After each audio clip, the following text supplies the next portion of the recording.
Welcome to another Tougher Minds podcast. I'm Andrew Whitelam and I'm joined by Tougher Minds founder, Dr. Jon Finn. Hi there, John. Hi, Andrew.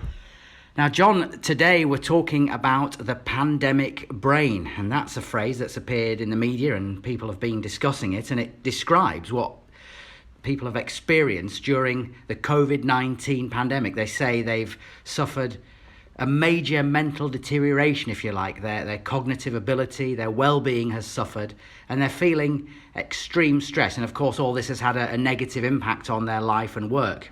Now, the pandemic brain has been described as people feeling distracted, unfocused, unable to think straight, and feeling overwhelmed as well. So John, why have the changes to our lives that undoubtedly were created by the pandemic, why have they brought about these feelings and these negative mental consequences for so many people in our society and communities? Yeah, I think it is important to say that it is for many people, but not everybody. And there's a continuum of how people are feeling. Some people have created a really positive balance in their life. But it's like on a continuum. Some people are doing better. Some people are doing much worse than they were before the pandemic. I think for those who are doing worse, the first thing we have to understand is what the lockdown situation, the changes it brought about to what we do in our daily lives. And very quickly into lockdown, people were reporting problems with sleep. They were doing less exercise. Their eating habits were changing. And actually, this is all about habits. So everyone in lockdown had to change their habits. Some people built more helpful habits. Some people built lots of unhelpful habits. And the challenge we know is that when we stop sleeping properly, when we stop exercising properly, when we stop eating properly, our brain stops working properly. And we've talked a lot for a long time at Tougher Minds about how this impacts the hippocampi area of the brain. These are the only sites in the human brain we understand that produce new brain cells. If you have a pet dog, dogs also have this in their nose as well, because it's a centre of learning. And you can actually quantify that when your brain is working well, and let's say you've just done a bout of exercise, it releases, scientists think, about 700 new neuron stem cells.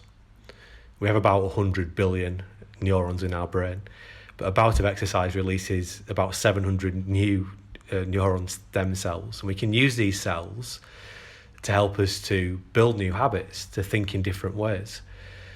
And one of the problems is when we're not producing lots of new brain cells, it's easy to get sucked into cycles and spirals of negative thinking, because you just get fixated on the worry and the threat and the problem, and you don't have the new brain cells to be able to allow you to step back and put perspective on that and to think about it in a different way. So just the fact that we were constrained pretty much to our home, apart from doing a little bit of, or having the opportunity to do a little bit of exercise and maybe go to the supermarket, means that for many people, sleep, diet and exercise, which are all interconnected. If you don't exercise enough today, it'll be harder to sleep tonight. And I think sleep is almost the most important of those three. If you didn't sleep well last night, chances are you'll be less likely to exercise as much as is optimal for you. Chances are you'll be more likely to eat the wrong kind of food that is not good for you. And what we know is the more we practice these patterns of behaviour, in other words, habits, the better we get at them. So if we practice not sleeping well, we get better at it. If we practice eating the wrong food, we get better at it. If we practice particular exercise patterns, like not doing much exercise at all, apart from maybe walking around the house, that's what we get in the habit of doing, and it becomes easier for our brain to do all those things. That's the whole point of habits. So therefore, we just default to the easiest behaviour. And then when we're trying to think cleverly and clearly and do focused work, it becomes difficult, because the ape brain, the alive perceived energy brain, is running the show, and it's just on the constant lookout for quick wins in terms of short-term gratification.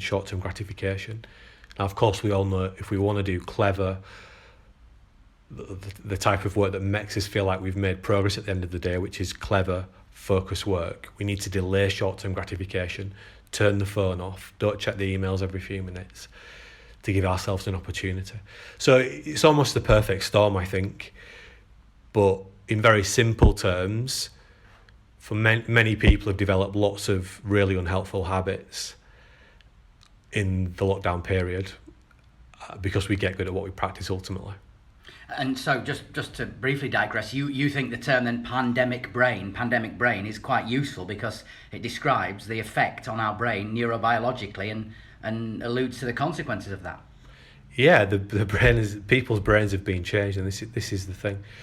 And what we do know is our brain is changing all the time, because our brain is made up of about 100 billion neurons, and it changes in accordance with what you practice.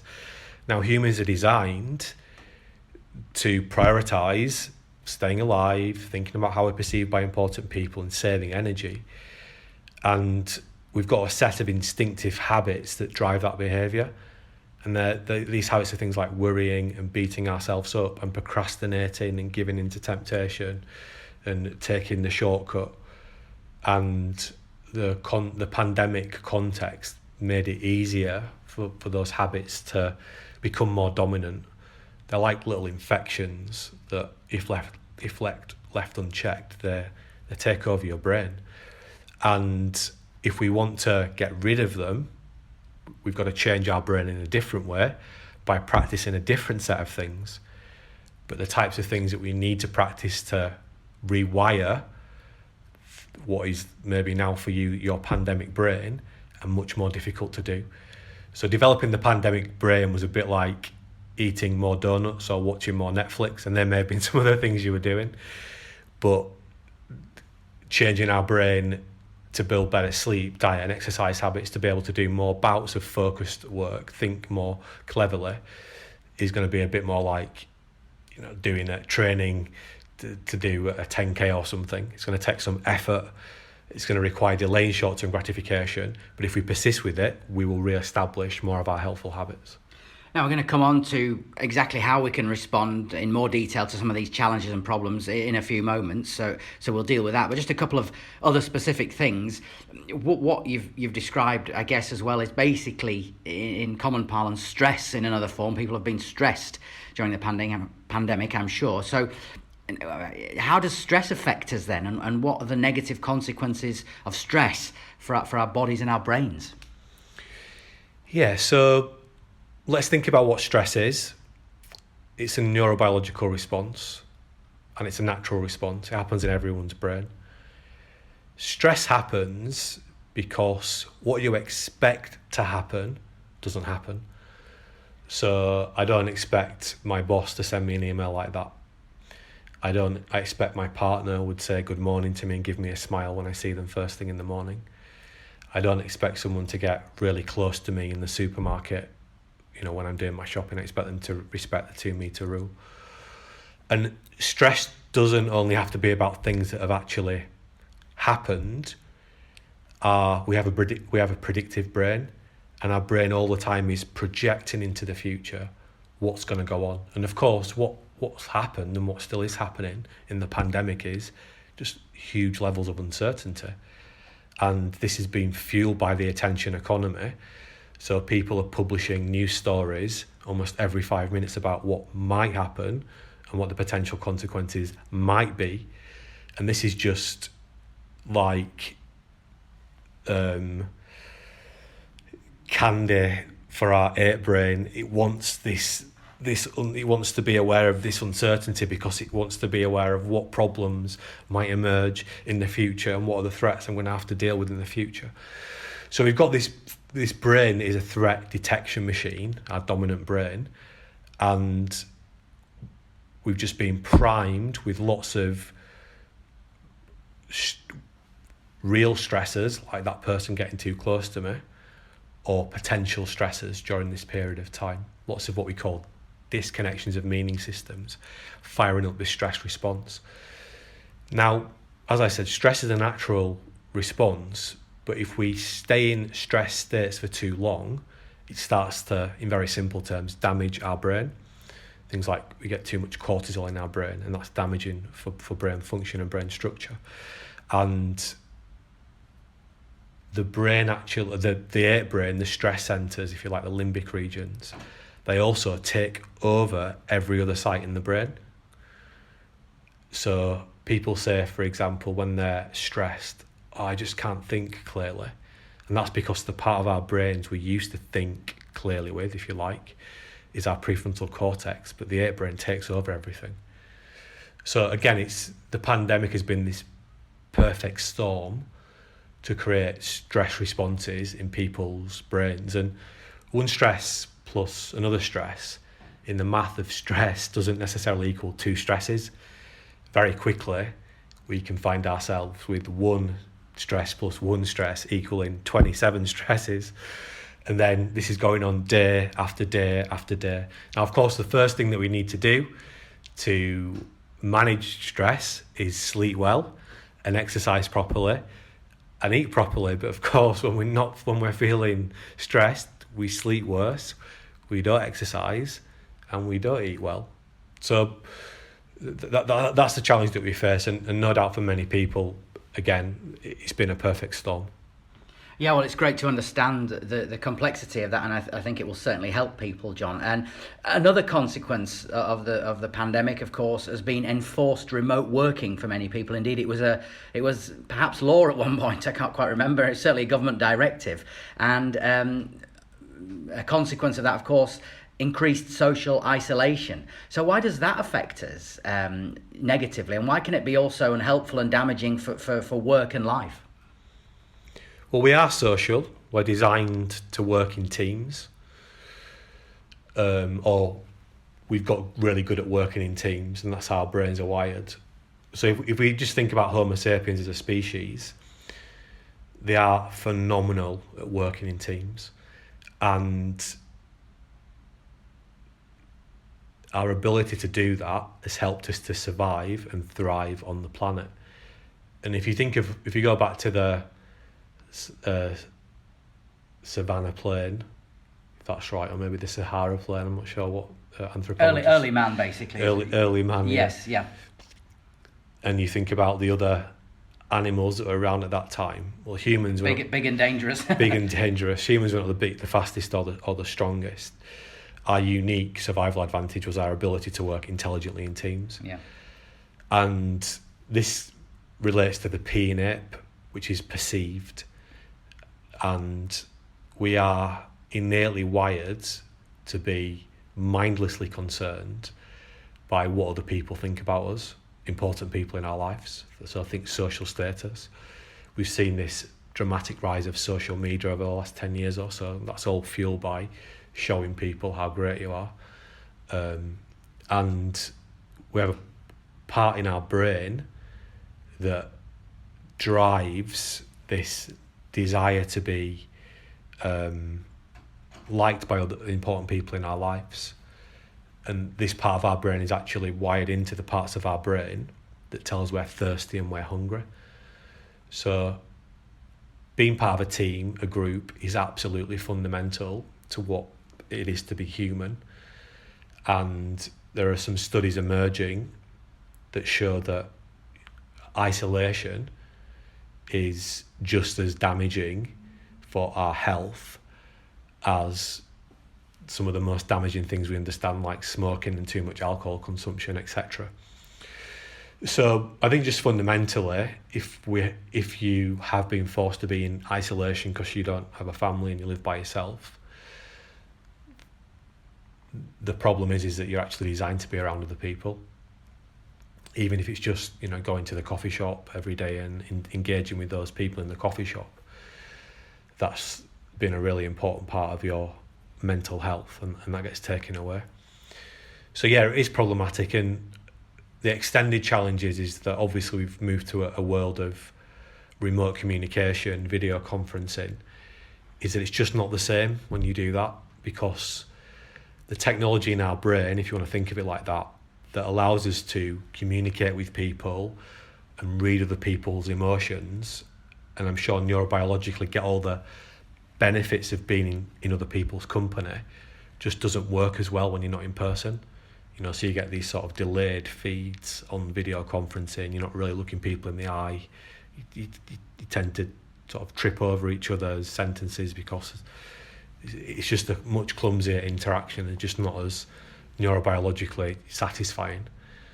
So yeah, it's a good point, Andrew, and I think many people have suffered, but I suppose the positive thing is it highlights how important it is to be part of groups and communities, and we need to make sure that's a staple, in our lives going forwards. Okay, so we've seen a very detailed analysis then from you there, Jon. We've looked into that, and I think many people will recognise some of the things you allude to, and now they know the root causes. How can we respond to these problems? We're starting to see, hopefully now, a pathway out of the pandemic. So what can we do about these things and act on? What actions can we take to start feeling better, I suppose? Yeah, well, we need to adopt the mindset of becoming habit mechanics, because this is going to be about building new habits. The quick tips and tricks are not going to cut it here because they don't change your behaviour. That's the sort of thing you might read an article saying 10 things you can do on a daily basis, that kind of thing. Yes, and there's many people out there, well-intended, pushing that stuff about. There's some other people out there also who are not well-intended, who are actually being quite deceitful about, for example, saying, well, I do this and this helps me and it only takes me this much time. And when you scratch the surface, it's a lie. They're not getting those benefits at all. And there's some stories coming out at the minute of people pushing some quite dangerous and irresponsible practices about what they said they've done to boost their health. And actually, if others do that, it's going to damage their health. So be wary of that. But it's always about, we've got to take more control of how we shape our brains. So if we want to do better, we've got to learn how to change our brains so we can build new habits. That's going to help us to feel better and do better. But to do that, we have to adopt this identity of becoming a habit mechanic, because we live in a world now after the pandemic where we're still in this war against the technology that we use, against big business trying to get us to do what they want us to do, trying to get us to eat what they want us to eat, and spend our efforts and our energies consuming materials that's good for their business and is not good for us. So if we're going to become a habit mechanic, the first thing we need to do is step back and just look at ourselves and rate how well are we doing. And you can just do that on a simple continuum from 1 to 10. 10 is, I feel like everything's going great for me right now. 1 is, I feel just really rubbish and feel like I'm a bit of a failure. Doesn't matter where you are on the continuum.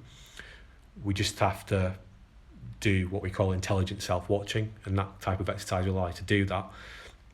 And then you've got to just pick one tiny thing, one tiny new habit that you can start to build. It's going to start to make your life a bit easier.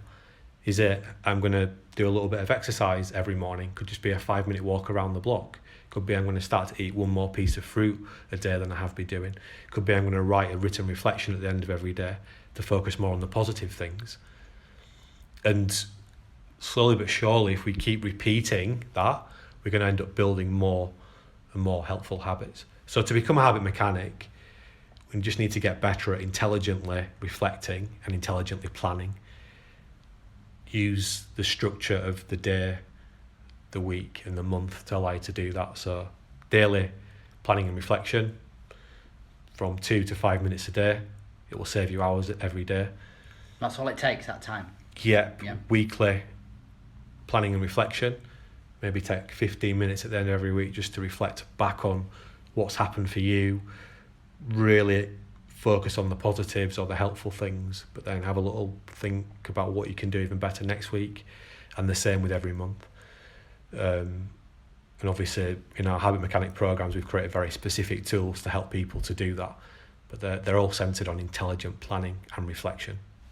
Yeah, I was going to say, Jon, how can people, you talk about becoming a habit mechanic, how can people maintain that approach then consistently once we do finally navigate our way out of the pandemic, so that they not only overcome pandemic brain and COVID and its consequences, but they feel better and they do better in their life and work for the long term? Well, a good starting point is train to become a level 1 habit mechanic, which is absolutely free. I'm not selling you something here, because that will give you a deeper dive understanding of some of the things we've been talking about in this podcast. And then that will take you on to the next level and the next level. So we live in a world where I don't think it's an exaggeration to say that unhelpful habits increasingly infest our brains, or infect and infest our brains. And if we're not proactive, our life will just become more and more challenging. So we have to take positive action as soon as possible. And a great way to do that is to, sign up for something and work through a structured program that will guide you to build better habits, just one small change at a time. Well, Jon, thank you very much for your time. You can access that level 1 habit mechanic training for free at the Tougher Minds website, tougherminds.co.uk. You'll see it there on the homepage. You'll be directed to it. Look at the buttons.